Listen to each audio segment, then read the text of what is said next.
नमस्कार साथियों, मैं आपका दोस्त लेखक बिजनेस कोच डॉक्टर उज्जवल पाटनी। साथियों, आज मैं आपको एक असाधारण और अद्भुत कहानी सुनाने जा रहा हूं, लेकिन उसके पहले आपको दो चीजें याद दिला दूं। एक, यदि आपने अब तक उज्जवल पाटनी यूट्यूब चैनल को सब्सक्राइब नहीं किया है तो इस बात की संभावना है कि जीवन और व्यापार और करियर पर आधारित, पेरेंटिंग पर आधारित कम से कम 150 से 200 वीडियोस आपने मिस किए। तो आप जितनी जल्दी हो सके इस चैनल को सब्सक्राइब करें। यदि आपने अब तक बेल आइकन को क्लिक नहीं किया है तो भी एक गड़बड़ है। इस बात की संभावना है कि बहुत से वीडियोस आप मिस कर जाएंगे। लेट मत करिए।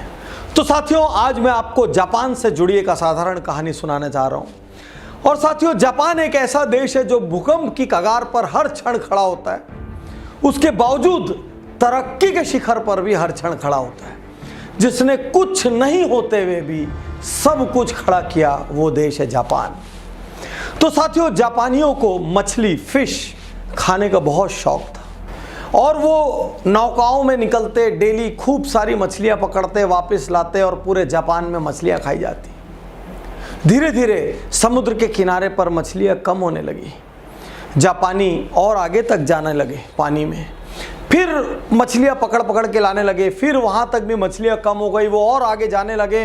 उन्होंने नौकाओं की साइज बड़ी कर ली और बड़ी कर ली और बड़ी कर ली। अब वो लंबी दूरी तक जाने लगे, लेकिन धीरे धीरे वहां भी मछलियां खत्म होने लगी और बहुत दूर से जो मछली पकड़ पकड़ के लाते थे, आते आते तक उनका स्वाद खराब हो जाता था और उनके जो ग्राहक थे वो उन मछलियों को लाइक नहीं करते थे। तो जापानियों ने बड़ा R&D किया, बड़ा दिमाग लगा के मशक्कत करके एक आइडिया निकाला और उन्होंने अपनी नौकाओं में बड़े बड़े फ्रीजर लगवा दिए।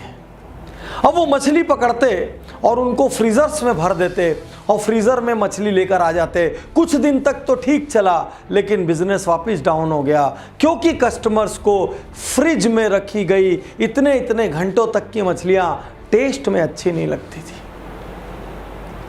जापानी फिर परेशान, फिर उन्होंने रिसर्च की, फिर R&D, मशक्कत, सब कुछ किया।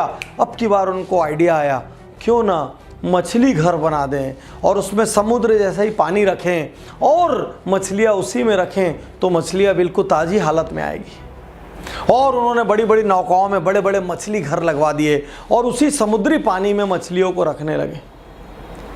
लेकिन साथियों, इससे थोड़ा सा तो सुधार हुआ, लेकिन फिर भी बहुत सारी मछलियां निढाल, मुर्दा और बेजान पड़ी रहती थी। एक समय ऐसा आया, जापानी मछली उद्योग पर संकट के बादल छा गए, लेकिन उन्होंने हिम्मत नहीं हारी।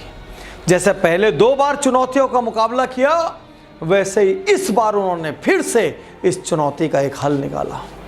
साथियों, इस कहानी का अंत आपको बताऊं उसके पहले मैं आपसे पूछना चाहता हूं, कितनी बार आपको ऐसा लगा, मेरे जीवन में ये चुनौती नहीं होती तो अच्छा होता, मेरे जीवन में संयुक्त परिवार नहीं होता, एकल होता तो अच्छा होता, मेरे एक भाई की जगह 2 भाई और होते तो अच्छा होता, मेरा कोई भाई ना होता तो अच्छा होता, मुझे अच्छा स्टाफ मिलता तो अच्छा होता, मुझे अच्छी वाइफ मिलते तो अच्छा होता, मुझे अच्छा हस्बैंड मिलता तो अच्छा होता, मेरी हाइट ज़्यादा होती, मेरी भाषा इज दैट, जाने क्या क्या चुनौतियाँ आपने सोची। लेकिन एक बार इस कहानी का अंतिम हिस्सा सुन लीजिए। जितने भी लोग चुनौतियों से भागते हैं, एक बार इस कहानी का अंतिम हिस्सा सुन लीजिए। जब मछली घर लगवाने के बाद भी मछलियां बेजान और मुर्दा आने लगी, तो एक दिन उन लोगों ने रिसर्च करके दिमाग लगाया और दिमाग लगाने से उनको ये पता चला कि समुद्र में मछलियां लगातार अपनी जान बचाने के लिए इधर उधर से भागती रहती है। बड़ी मछली छोटी मछली को खाती है, छोटी मछली जान बचाती है और इस आपाधापी में, इस भागम भाग में उनके शरीर के अंदर ताजगी, फ्रेशनेस, हार्मोनल बैलेंस बना रहता है।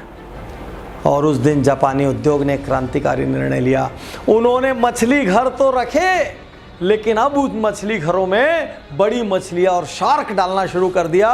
और इन शार्क और बड़ी मछलियों से बचने के लिए छोटी मछलियां इधर से उधर, इधर से उधर, इधर से उधर भागती और वो किनारे तक अब ताजी हालत में आने लगी और उसके बाद ये संकट समाप्त हो गया।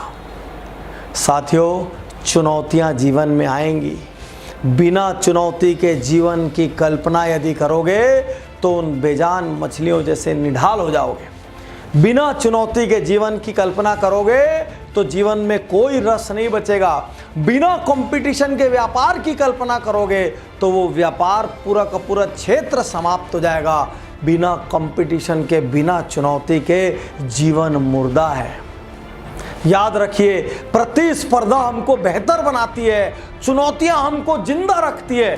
इसलिए साथियों, जिस तरीके से उन शार्क्स की वजह से, उन बड़ी मछलियों की वजह से वो छोटी मछलियां जिंदा थी, उसी वजह से, कंपटीशन की वजह से और चुनौती की वजह से आप जिंदा हैं। इसलिए चुनौतियों का स्वागत कीजिए, चुनौतियों को गले लगाइए, चुनौतियों से हारिए मत, चुनौतियों से घबराइए मत, उल्टा मेन चुनौतियों के बीच जाकर बैठिए।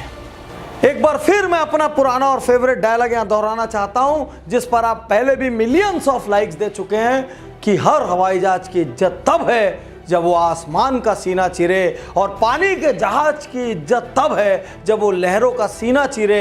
आसमान में जाके दुर्घटनाग्रस्त हो जाऊंगा ये सोच के हवाई जहाज यदि जमीन पे रहे, और पानी में जाकर मैं डूब सकता हूं ये सोच के पानी का जहाज किनारे पे रहे, तो दोनों की कोई इज्जत नहीं है। यदि आप चुनौतियों के डर से घर पर बैठे हैं, यदि आप चुनौतियों के डर से निर्णय नहीं ले रहे हैं, यदि आप चुनौतियों के डर से अपने कंफर्ट जोन नहीं छोड़ रहे हैं, तो समझिए आप यूं ही खत्म हो जाएंगे।